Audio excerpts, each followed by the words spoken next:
You see some big white domes inside the launch pad, like to your front left. That's one of our fuel tanks. That one says liquid hydrogen.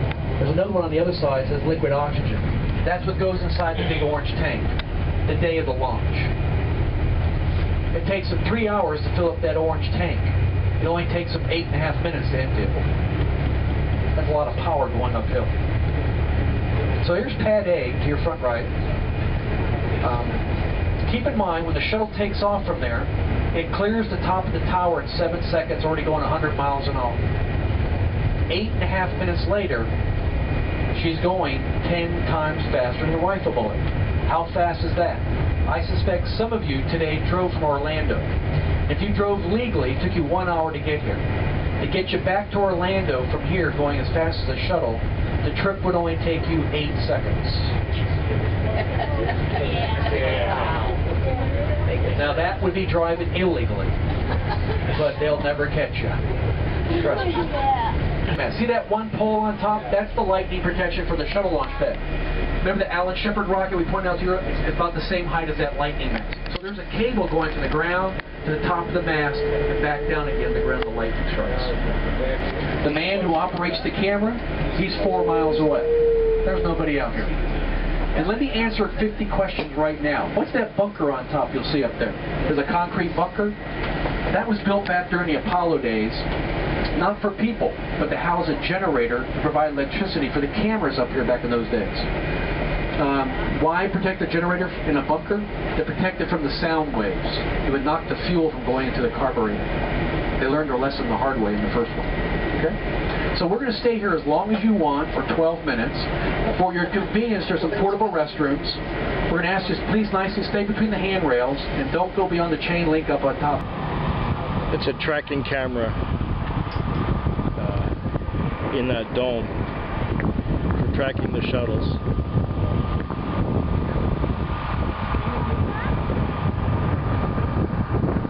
There's the launch pad. Launch pad A, I think it is. There's the bus.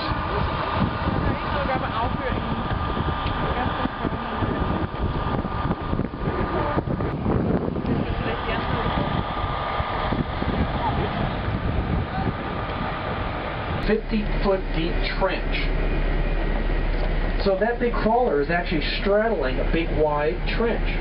And then it lowers that platform on top of those pedestals up there, like you saw back at the parking spot. So you want the flame to go through the platform, there's holes, down into that trench, which moves all the exhaust away. If you built the launch pad level with the ground, and you dig down 8 feet, voila, you're in the water. Welcome to Florida. You're on a swamp.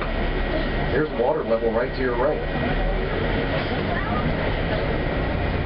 And John, your escort, is the only escort that drives through this parking lot to give you a good picture of the launch pad. That's what we tell you. The real reason why he does it is just to aggravate the security guard in that guard shack right there.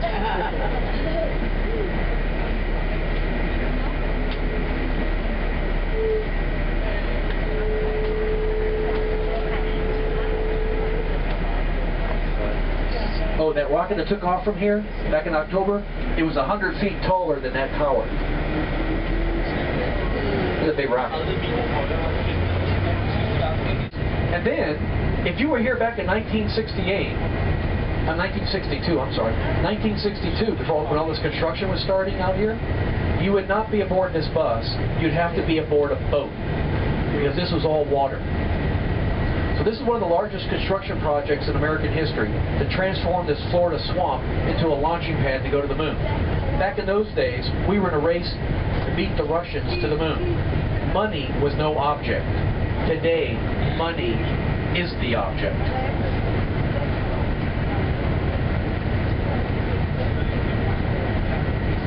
And I mentioned to you about the astronauts learning how to drive the tanks.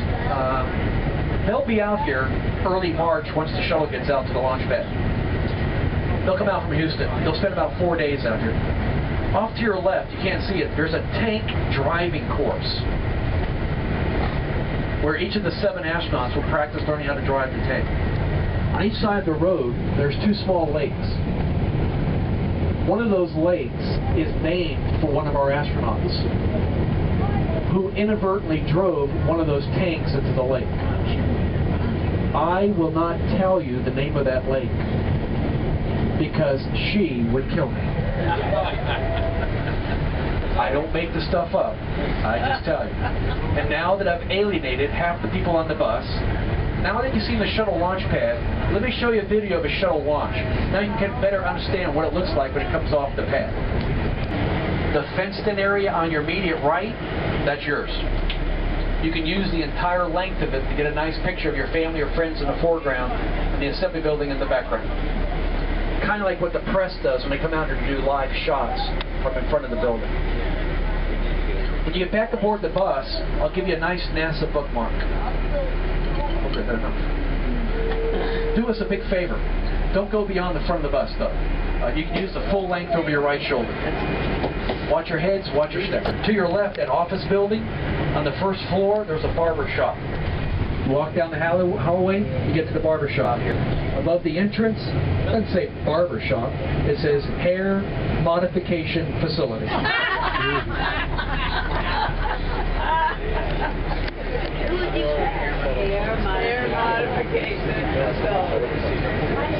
We only have 3 space shuttle orbiters. We had our last accident 7 years ago this month with Columbia. The one that was up there, the one that's up there now, the Endeavor, was built to replace the Challenger. Started with 4. All right. Now looking at the garage doors for that vehicle assembly building, how big are your garage doors at home? Just one of those panels weighs 32 tons. And it takes them 45 minutes to get them all opened up. Inside the hangars, about 1,000 people work in those orbiters. Normally 3 shifts, sometimes 7 days a week. Look over your right shoulder, back at the hangar. See the big vertical slot or cutouts in the tail of the orbiter can fit snugly into its custom-made hangar. And then to your front right, immediate right, after we cleared this classroom, you'll see our other crawler transporter, the 6 million pound tractor.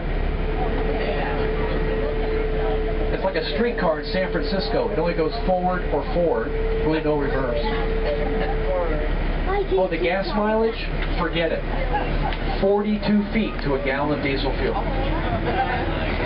And then behind it, which was supposed to have been carried by that crawler transporter, is our brand new mobile launcher for our now canceled Ares 1 rocket. Oh, this thing over here simulates the shuttle when they bring it back from the runway. Now they don't drive it that fast when they bring it down the roadway. They're doing a convoy practice, which they'll do early Monday morning. The shuttle lands here Sunday night at 10:20 p.m. Oh, look to the right. You might see an alligator, you might see a manatee, you might see nothing. Herons don't count.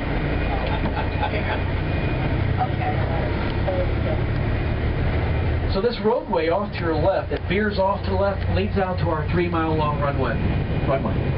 So about 6 hours after landing, like you saw that practice session, they tow the orbiter right down there like an airliner, back to its respective hangar. In order for it to land here in Florida, weather permitting, it has to start slowing down over Australia 1 hour prior. If it can't land here because of bad weather, look to the front left. You see a gray derrick-like structure right above the tree line?